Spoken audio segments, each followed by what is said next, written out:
Jananim Sharadam Devim Ramakrishnam Jagadgurum Padapadme Tayo Shritva Pranamami Muhurmuhu.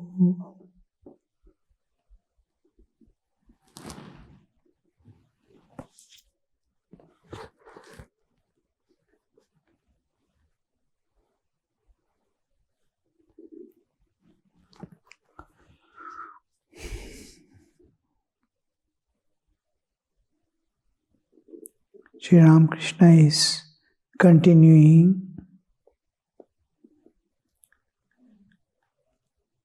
I say to people, do this as well as that.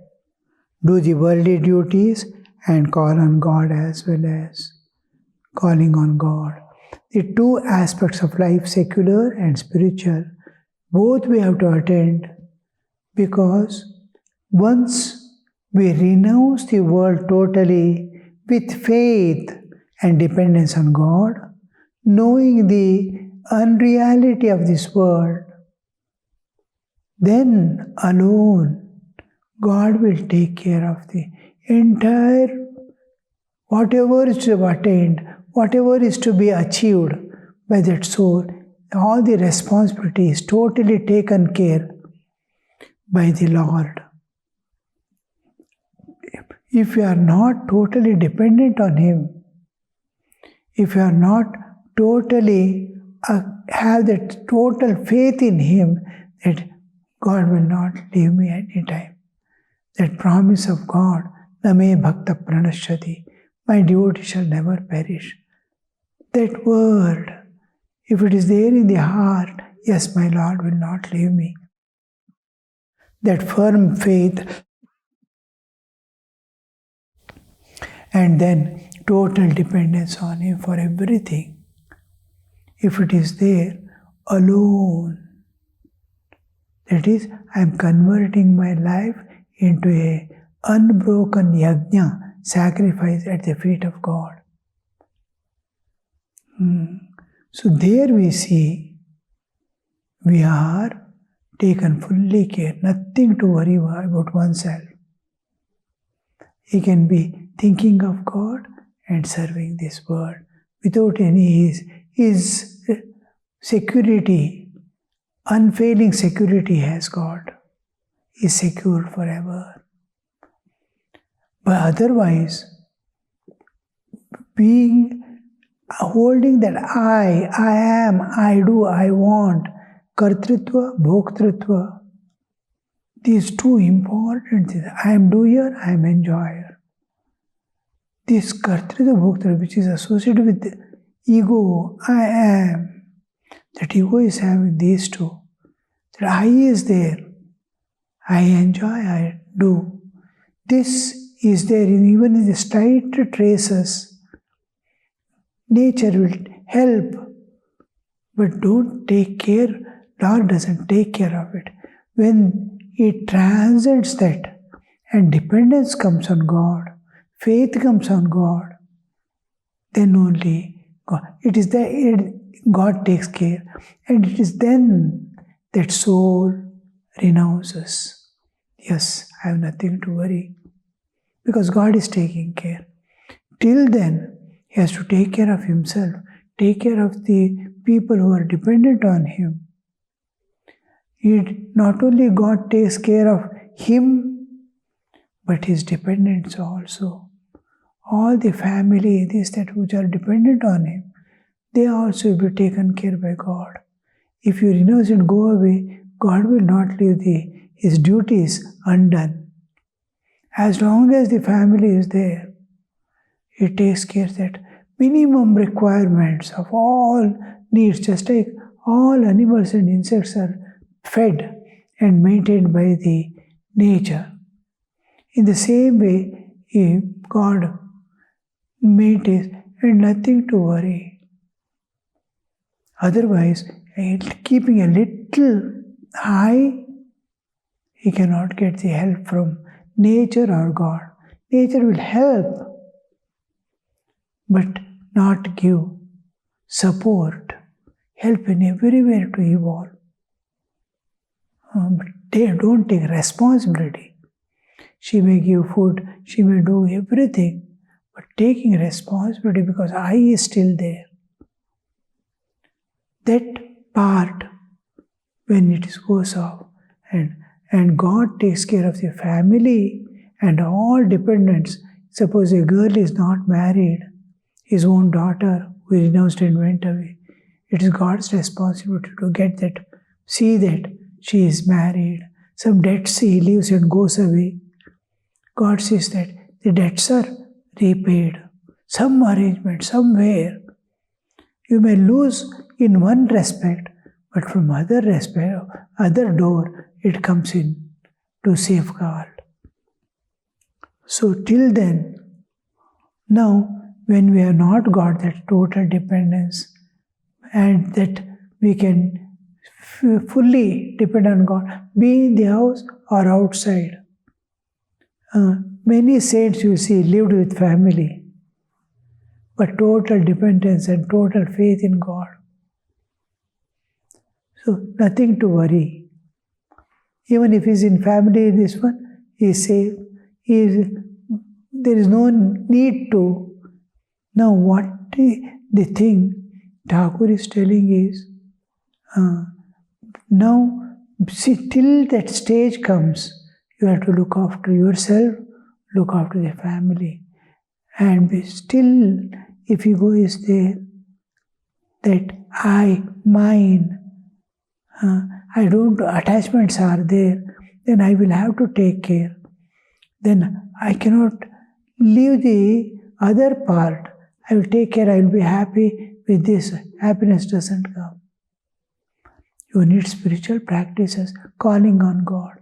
Whenever you are free, few minutes that you get, you just call on God.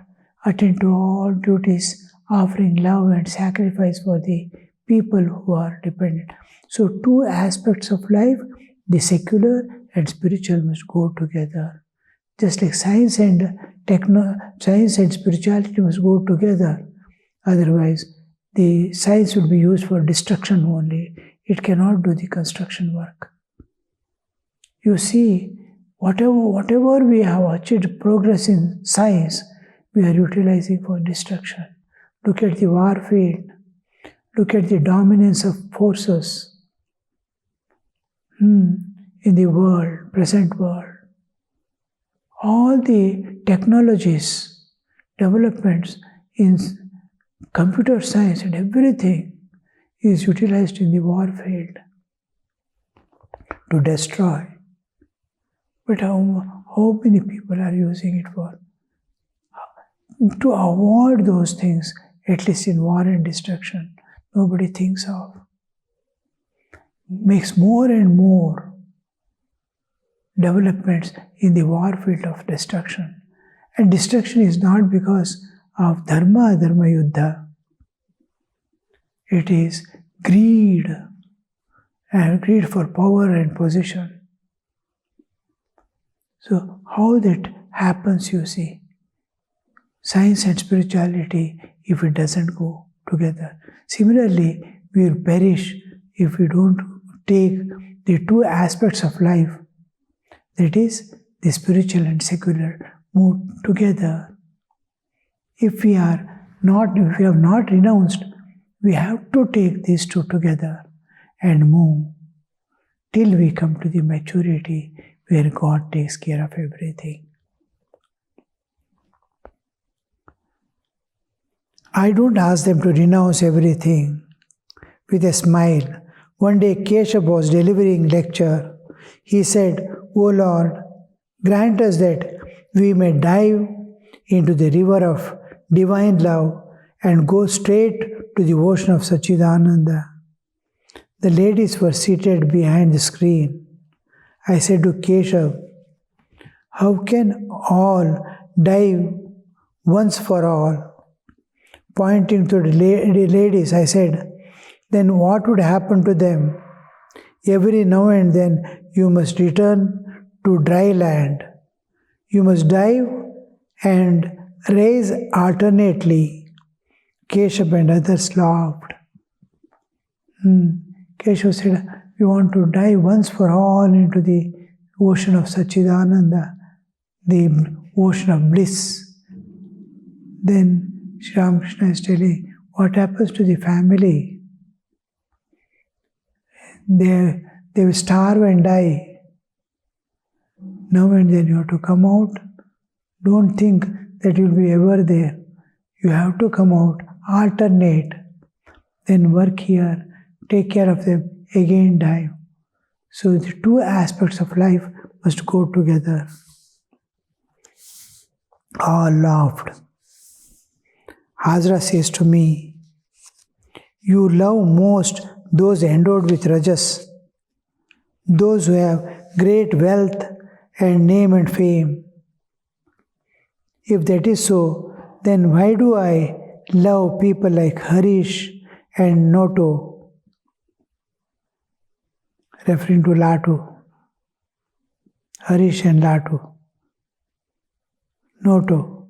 Why do I love Narendra? He can't even afford salt to season his roast banana.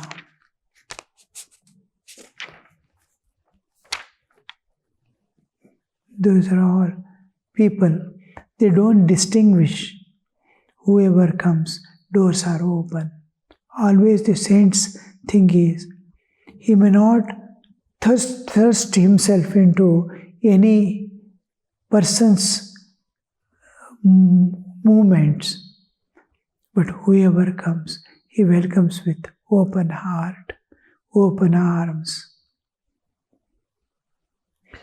Sri Ramakrishna left his room and went towards the pine grove, talking with them.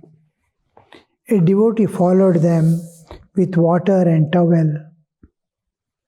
The master was talking about his intended visit to Star Theatre. He said to him, what M says applies to Rajasic people. What is the use of reserving an expensive seat? Master was talking about the intent. He was supposed to go to Star Theatre to see a drama. He said to him, what Ram says applies to Rajasic people. What is the use of reserving an expensive seat? About 5 o'clock in the afternoon, Sri Ramakrishna was on his way to Calcutta. M. Mahendra Mukherjee and a few other devotees accompanied him in Mahendra's carriage. Thinking of God, the master soon went into an ecstatic mood. After a long time, he regained consciousness of the world. He observed, that fellow Hazra dares teach me, the rascal. After a short pause, he said, I shall drink some water. He often made such remarks in order to bring his mind down to the sense plane, to drink water.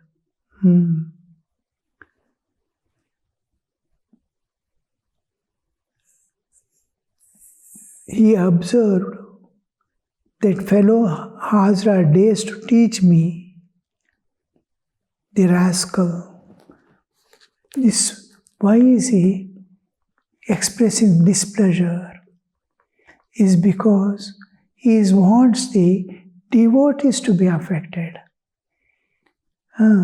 He wants, his mind is in some other way, and he doesn't want the others to follow. Sri Ramakrishna's nature and tendency and purpose of his incarnation is to make people go to the spiritual end. All are at different levels and different stages of development.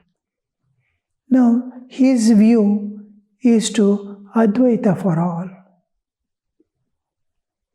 When a child who is now is just exposing to the spiritual world is like a child, newborn child. What will Advaita, which is beyond mind and senses, how can he go, which cannot be understood as long as mind is there? The transcendental cannot be known through reasoning, intellect cannot know. It cannot conceive what it is, by mind cannot conceive, senses cannot perceive. And how to know that? There is no proof of existence of the transcendental at all. So that he wants everyone to follow. And Bhakti Yoga, it is like college alone is true.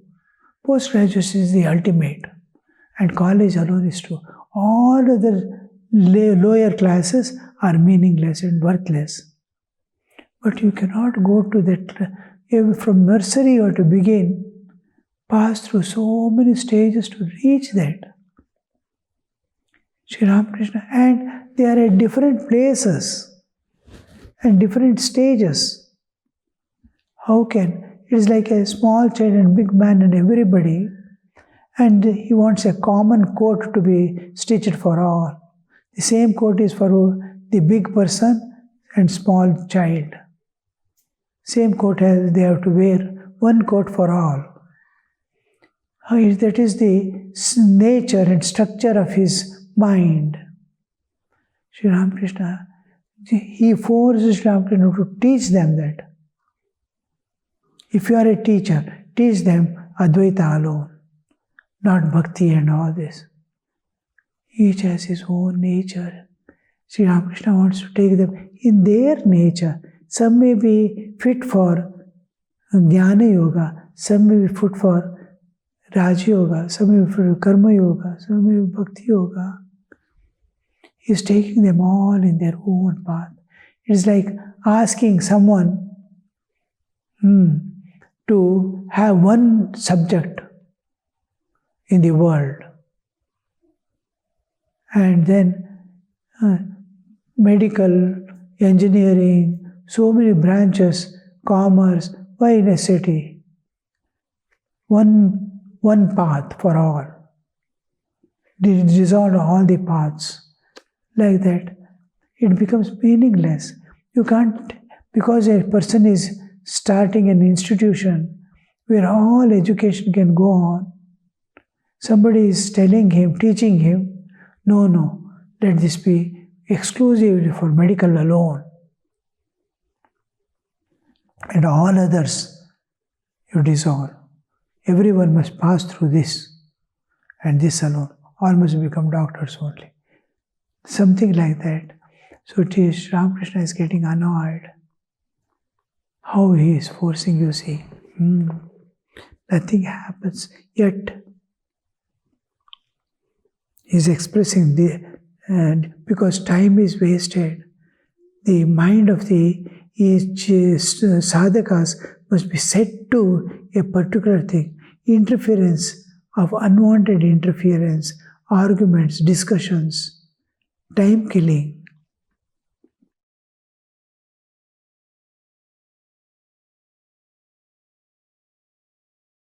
Mahendra.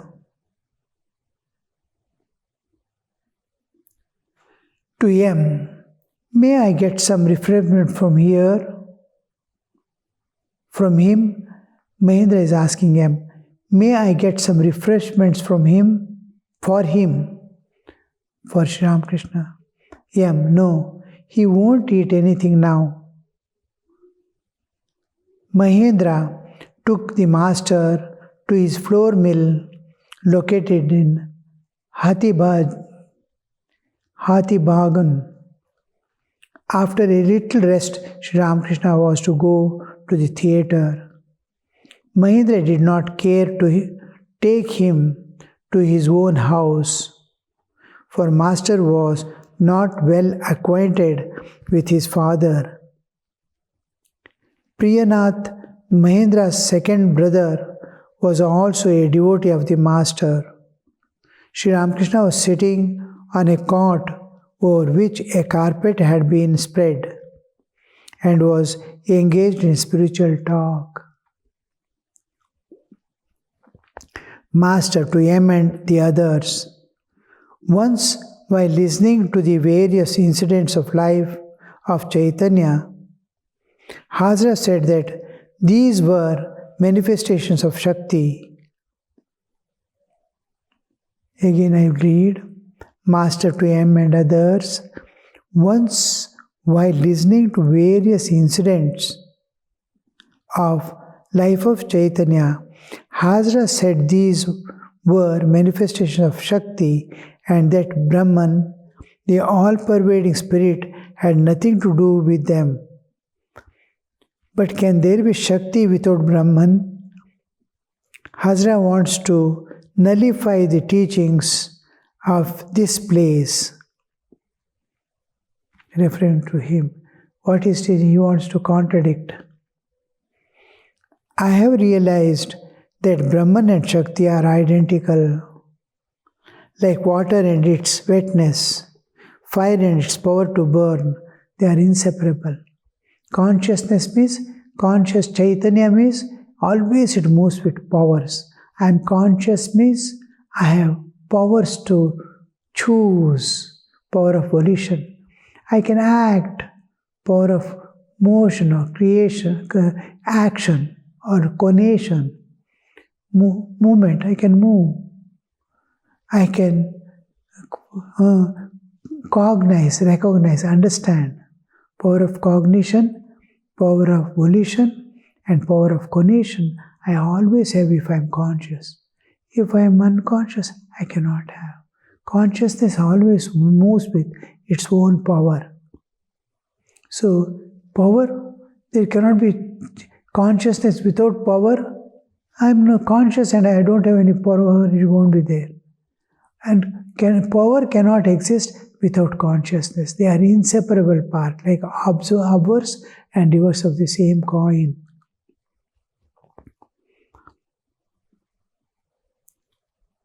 So,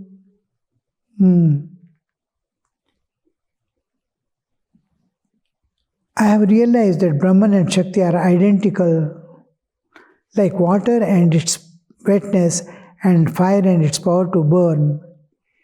Brahman dwells in all beings as the Vibhu, the all-pervading consciousness, Chaitanya, just like space and all matter in it. Space is there, so many objects are there.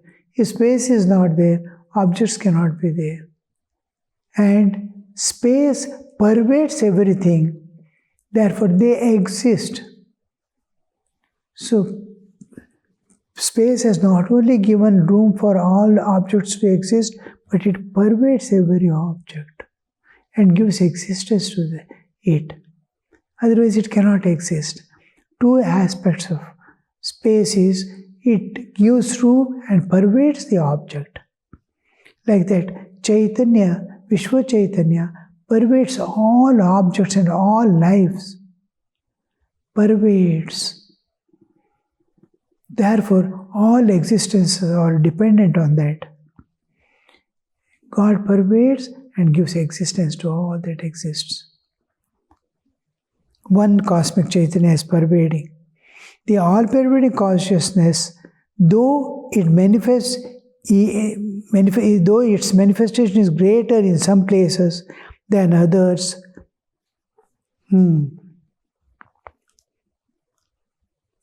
I will read the sentence again. It is a little long sentence. I have realized that Brahman and Shakti are identical, like water and its wetness, like fire and its power to burn.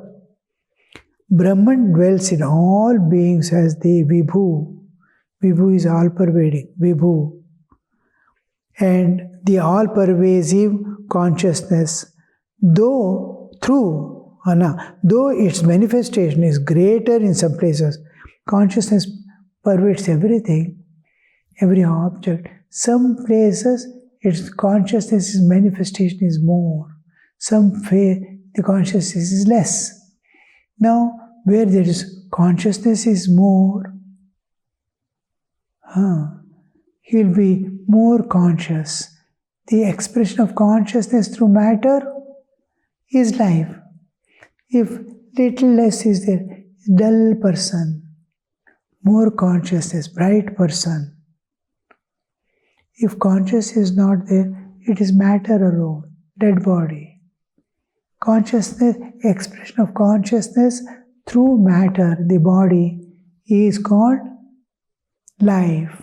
Life is expression of consciousness through body. Expression of Chaitanya through Jada. Jada, body is Jada, matter. Through matter it is expressing. Chaitanya is expressing. There the life you can see. More life, more awareness, more expansion. Like saints who love all with equanimity. More conscious. The consciousness is expanded to the cosmic level. It can embrace everyone and anyone.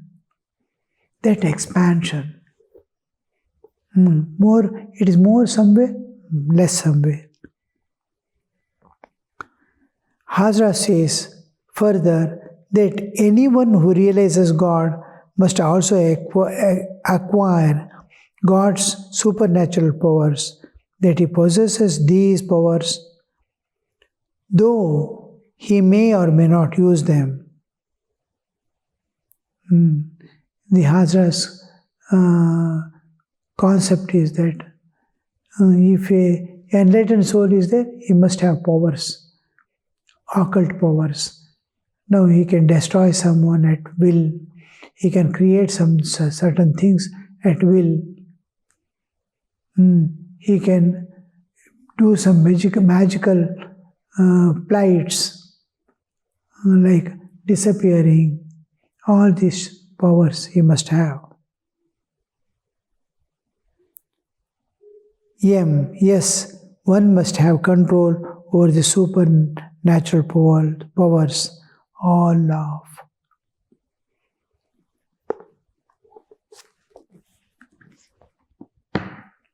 Om Shanti Shanti Shanti Harihi Om Tat Sat Shri Ramakrishna Arpanamastu.